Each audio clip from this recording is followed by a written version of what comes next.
ఈ నెల 22వ తేదీన జగన్మోహన్ రెడ్డి వైఎస్ఆర్సీపీ విస్తృత స్థాయి సమావేశాన్ని ఏర్పాటు చేయబోతున్నారని, అయితే ఆ సమావేశంలో వైఎస్ఆర్సీపీ నాయకులందరూ ఖచ్చితంగా హాజరై తీరాలి అంటూ జగన్మోహన్ రెడ్డి వైసీపీ నాయకులకు ఆదేశాలు జారీ చేశారని, అయితే జగన్మోహన్ రెడ్డి ఆదేశాలకు వ్యతిరేకంగా కొంతమంది వైసీపీ నాయకులు కొన్ని నిర్ణయాలు తీసుకున్నారని, అందులో భాగంగానే రోజా గారు, కొడాలి నాని గారు, వల్లభనేని వంశీ గారు ఆ విస్తృత స్థాయి సమావేశానికి మేము రావడం కుదరదు అంటూ జగన్మోహన్ రెడ్డి పిఏకి తేల్చి చెప్పేసినట్లుగా ఒక వార్త ఇప్పుడు సోషల్ మీడియాలో చక్కర్లు కొడుతున్న నేపథ్యంలో ఈ అంశం మీద మనం విశ్లేషణ చేసుకునే ప్రయత్నం చేద్దాం. ప్రస్తుతం మనతో పాటు ఉన్నారు తెలుగుదేశం పార్టీ అధికార ప్రతినిధి సూర్యదేవర్ లత గారితో మాట్లాడు.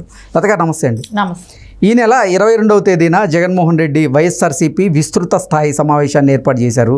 ఆ సమావేశానికి వైసీపీ నాయకులందరూ హాజరు అవ్వాల్సిందిగా జగన్మోహన్ రెడ్డి వైసీపీ నాయకులకి ఆదేశాలు జారీ చేశారని, అయితే ఆ సమావేశానికి కొడాలి నాని, రోజా, వల్లభనేని వంశీ దూరంగా ఉండేలాగా వాళ్ళు నిర్ణయించుకున్నట్లుగా, అదే విషయాన్ని వాళ్ళు జగన్మోహన్ రెడ్డికి అలాగే జగన్మోహన్ రెడ్డి పిఏకి తేల్చి చెప్పినట్లుగా ఒక వార్త ఇప్పుడు సోషల్ మీడియాలో చక్కర్లు కొడుతూ ఉంది.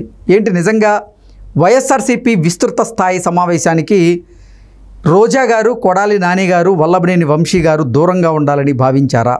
అందుకే వారు జగన్మోహన్ రెడ్డికి షాక్ ఇచ్చారా అంటే ఏం చెప్తారు? వాళ్ళే కాదు, ఇంకా చాలా మంది షాక్ ఇవ్వడానికి రెడీగానే ఉంటారు. ఎందుకంటే అక్కడ ఉండేది జగన్మోహన్ రెడ్డి మాట్లాడే మాటలకు ఎక్కడ పొంతన కుదరట్లేదు, వాళ్ళకి ఇంకా నమ్మకం కుదరట్ల. ఏదో గుడ్డెద్దు చేలో పడినట్టు ఒకసారి ప్రజలు ఛాన్స్ ఇచ్చేశారు, ఆ ఛాన్స్ మిస్యూజ్ చేసుకున్నారు కూడా. ఇంకా ప్రజలు మళ్ళా ఆదరిస్తారనే నమ్మకం వాళ్ళలో లేదు, ఎవరికి కూడా లేదు. ఎందుకంటే నేను ఇది చేశాను, మేము ఇది కంప్లీట్ చేశాము, మేము మీకు ఇచ్చిన మాట నిలబెట్టుకున్నాము అని ఎవరైనా ప్రజల్లోకి వెళ్ళి, అంటే ప్రెస్లో కూర్చొని చెప్పటం కాదు, మేము నలుగురిలో కూర్చొని చెప్పటం, నేను 4 మైకులు గొట్టాలు పెట్టుకొని చెప్పటం కాదు, నువ్వు ప్రజల్లోకి వెళ్ళి నేను ఇది చేశాను నీకు అని చెప్పమనండి, ఒక విలేజ్కి వెళ్ళి చెప్పమనండి. ఇప్పుడు అదే మంత్రి రోజా కానివ్వండి, నాని కానివ్వండి, వల్లభనేని వంశీయ కానివ్వండి, వీళ్ళు వెళ్ళి చెప్పగలిగే ధైర్యం ఉందా? ఏం చేశారనేది అడుగుతారు. ఈ రోజు వచ్చి రాగానే వారం రోజులు కాగానే అభివృద్ధి ఏంటనేది పరుగులు పెడుతుంది. సో ఇదే ఈ 4 రోజులది 6 నెలలైనా చేయలేడు జగన్మోహన్ రెడ్డి. ఈ 4 రోజులు, వారం రోజులు కూడా కాల, వారం రోజుల్లో చేసిన పని 6 నెలలైనా చేయలేడు జగన్మోహన్ రెడ్డి. ఆయన 6 నెలలు ఎందుకండి, 5 ఏళ్ళు కూడా చేయలేదు కదా. చెప్పిన పథకాలు ఏమైనా కొర్ర పెట్టకుండా చేశాడా? చెప్పిన ఇదేమైనా చేశాడా? ఏమీ చేయలేదు. సో ప్రజల్లోకి ఏమని వెళ్తారు, ఏమని అడుగుతారు, ఎట్లా సమాధానం వస్తుంది? సో ఇవన్నీ చూస్తా అంటే వాళ్ళు ప్రజల్లోకి వెళ్ళే ధైర్యం చేయలేరు. ఏదో ప్రెస్ దగ్గర కూర్చొని మాట్లాడుతున్నారు. సరే, వ్యతిరేకత తారాస్థాయిలో ఉంది అంటే తెలుగుదేశం క్యాడర్ కూడా అండి, వీళ్ళు మాట్లాడిన మాటలు, గతంలో చేసిన పనులు, ఇవన్నీ కూడా అంటే ప్రజలు ఆలోచిస్తున్నారు. వల్లభనేని వంశీయ కావచ్చు, గుడివాడ నానియే కావచ్చు, ఒక రౌడీలాగా వాళ్ళు మాట్లాడిన మాటలే కానివ్వండి, ఒక లేడీ రౌడీలాగా రోజా కూడా కానివ్వండి, వీళ్ళు మాట్లాడిన మాటలు ప్రజల్లోకి వెళ్ళి వాళ్ళు సమాధానాలు చెప్పుకోలేని పరిస్థితిలో ఉన్నాయి. అధికారం అడ్డం పెట్టుకొని ప్రజల్లోకి వెళ్ళటం వేరు, అధికారం లేనప్పుడు ప్రజల్లోకి వెళ్ళటం వేరు. సో అధికారం లేనప్పుడు వెళ్ళాలంటే ఎట్లా? వాళ్ళ మంచితనం అనేది ఉండాలి. వాళ్ళ మంచితనం లేనప్పుడు, అధికారం లేనప్పుడు ప్రజలు ఎలా తిరస్కరిస్తారో ఇక కళ్ళకు కనపడుతుంది. ఆ రిస్క్ ఎందుకు తీసుకుందాం అంటే రీసెంట్గా ఓటమిని ఉద్దేశించి ఆర్కే రోజా గారు ఒక ట్వీట్ కూడా చేయడం జరిగింది.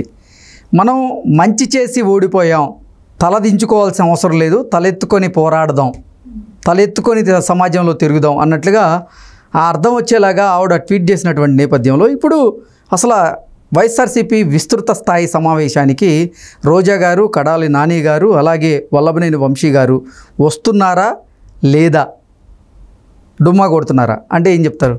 ఇప్పుడు అంత తలెత్తుకొని మేము వస్తాము, తలెత్తుకొని తిరుగుతాము అనుకున్న వాళ్ళైతే వస్తారేమో, మేబీ. సరే, రాలేదు అని అనుకున్నాం. ఈ ఆడుదాం ఆంధ్ర అనే ప్రోగ్రామ్కి 100 కోట్లు తిన్నది. సో ఆ 100 కోట్ల కేసుకి ఫేస్ చేయాల్సిన అవసరం ఉంది. కానీ ఒక్కటే తెలిసింది ఇప్పటికి 100 కోట్లది, ఇంకా ఈవిడి భాగవతం ఇంకెంత ఉందో తెలియాలి కదా.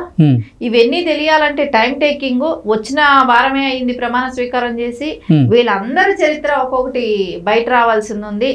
ఆయన గుడివాడ నాని సన్నబియ్యం అని చెప్పేసి ప్రజల్ని ఏ రకంగా మాట్లాడాడు, ఏం చేశాడు, ఇస్తానని చెప్పి చేయిందే కానివ్వండి, ఆయన ఎన్ని రేషన్ బియ్యాలంతా ఏ రకంగా అమ్ముకున్నాడు, ఆయన చరిత్ర కూడా చిన్నగా బయట వస్తుంది.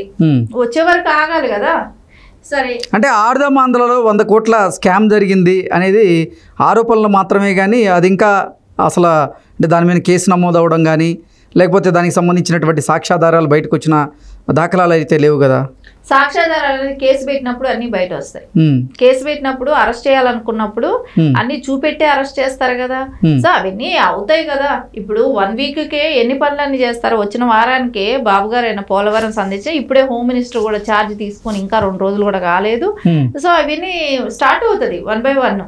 ఎక్కడికి వీళ్ళు ఇదంతా కక్కిచ్చే వరకైతే ఎవరు ఊరుకునేది లేదు. ప్రజాసొమ్ము వీళ్ళు ఎంత తిన్నారో అంత కక్కిచ్చే అవసరం అయితే ఉంది ఇప్పుడు ఇక్కడ. దాని మూలని అంటే రాష్ట్రం ఈ రోజు ఇంత దివాలా తీసిందంటే వీళ్ళంతా పందికొక్కుల్లాగా తినటమే కదా. ఇలా తిన్నమంతా ఇప్పుడు కక్కిస్తే కొంచెం రాష్ట్రానికి కొంచెమైనా బెనిఫిట్ అనేది ఉంటది. సో ఖచ్చితంగా వీళ్ళందరికీ దగ్గర నుంచి అయితే రావాల్సిన నిధులు ఉన్నాయి కాబట్టి అవన్నీ రప్పించాల్సింది. సరే, ఈ మధ్య టైంలో ఒకవేళ జగన్మోహన్ రెడ్డి పిలిచాడు, సమావేశానికి పిలిచాడు. సరే, దీనిలో ఇప్పుడు వీళ్ళు ముగ్గురే కాదు ఇంకెంతమంది డుమ్మా కొడతారో చూడండి. వైఎస్ఆర్సీపీ విస్తృత స్థాయి సమావేశానికి రోజా గారు, అలాగే కొడాలి నాని, వల్లభనేని వంశీ ఎందుకు దూరంగా ఉండాలని నిర్ణయించుకున్నారు అంటే, వైఎస్ఆర్సీపీ ఓటమి పాలైన నేపథ్యంలోనే వైఎస్ఆర్సీపీ భవిష్యత్తు ప్రశ్నార్థకంగా మారబోతుంది అంటూ వాళ్ళు భావించారా? అందుకే ఆ సమావేశానికి కూడా వెళ్ళేందుకు వాళ్ళు ఆలోచిస్తున్నారా, వెనకాడుతున్నారా అంటే ఏం చెప్తారు? ఎందుకంటే ఇప్పుడు సమావేశానికి వాళ్ళు వెళ్తారా వెళ్ళరా అనేది చూస్తే, వాళ్ళు వెళ్ళినా వెళ్ళకపోయినా జగన్మోహన్ రెడ్డి వీళ్ళే కాదండి, ఇంకా చాలా మంది వెళ్ళే అవకాశం ఉండదు. ఎందుకంటే ఎవరెవరు వెళ్ళకుండా ఉండే అవకాశం ఉంటుంది అంటారు? రేపు చూడండి, 175 పోటీ చేశారా, పోటీ చేసిన 11 మంది గెలిచారా. ఈ 11 మందిలో ఎంతమంది వెళ్తారు, మిగతా వాళ్ళు ఎంతమంది ఆగిపోతారు? సార్ రేపు పొద్దున అక్కడికి వరకు వెళ్ళి మళ్ళా మనం ఈ తలనొప్పి మళ్ళా ఆయన్ని ప్రజల్లోకి తీసుకురావటానికి మళ్ళా మా తిప్పలేందుకు, ఇంకా 5 ఏళ్ళు ఉంది. అంటే ఈ విస్తృత స్థాయి సమావేశానికి వైసీపీ సీనియర్ లీడర్లందరూ కూడా డుమ్మా కొట్టే అవకాశం ఉందంటారా? వీళ్ళ ముగ్గురితో పాటుగా ఇంకా చాలా మంది డుమ్మా కొట్టే అవకాశం. ప్రధానంగా ఎవరెవరు, కొంతమంది పేర్లు చెప్పగలరా? ఇప్పుడు విడుదల రజనీ కూడా డౌట్ కేసుగానే ఉంది.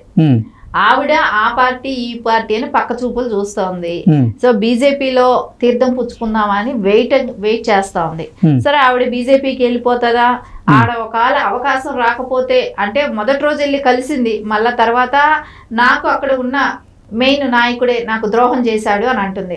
అంటే ఎవరు మెయిన్ పెద్ద నాయకుడు అంటే జగన్మోహన్ రెడ్డి తర్వాత పెద్ద నాయకుడు ఎవరనంటే సకల శాఖ మంత్రిగా ఉన్న సజ్జల గారు మోసం చేశారన్నట్టే ఆవిడ చెప్తుంది. సరే, వాళ్ళు కూడా వచ్చే అవకాశాలు ఉండవు. ఇంకా బొత్స కానివ్వండి, తమ్మినేని సీతారాం కానివ్వండి, ధర్మానం ప్రసాద్ గారు కానివ్వండి, ఆల్రెడీ ఉత్తరాంధ్రలో ఒక ఎమ్మెల్యే క్యాండిడేట్ కూడా పక్క చూపులు చూస్తున్నట్టు తెలుస్తుంది. వాళ్ళు మారిపోయే అవకాశం ఉంది. అంటే ఇప్పుడు కొంతమంది ఎంపీలకు కూడా ఛాన్స్ వస్తుంది. అంటే మేము వేరే పార్టీలకు వెళ్ళిపోతే మా భవిష్యత్తు బాగుంటది అనేది వాళ్ళు కూడా వెయిట్ చేస్తున్నారు. అట్లా కొంతమంది ఎమ్మెల్యేలు అయితే పక్క చూపులు చూస్తున్నారు. ఎమ్మెల్యే క్యాండిడేట్లే కానివ్వండి, ఎంపీ క్యాండిడేట్లే కానివ్వండి, ఈ నాయకులు కూడా చాలా మంది ఇప్పుడు ఓడిపోయిన నాయకులు సీనియర్లు అందరూ కూడా చాలా వరకు వాళ్ళు ఈ రేపు మీటింగ్కి రాకుండా ఉండే అవకాశాలు కూడా ఎక్కువగానే ఉంది.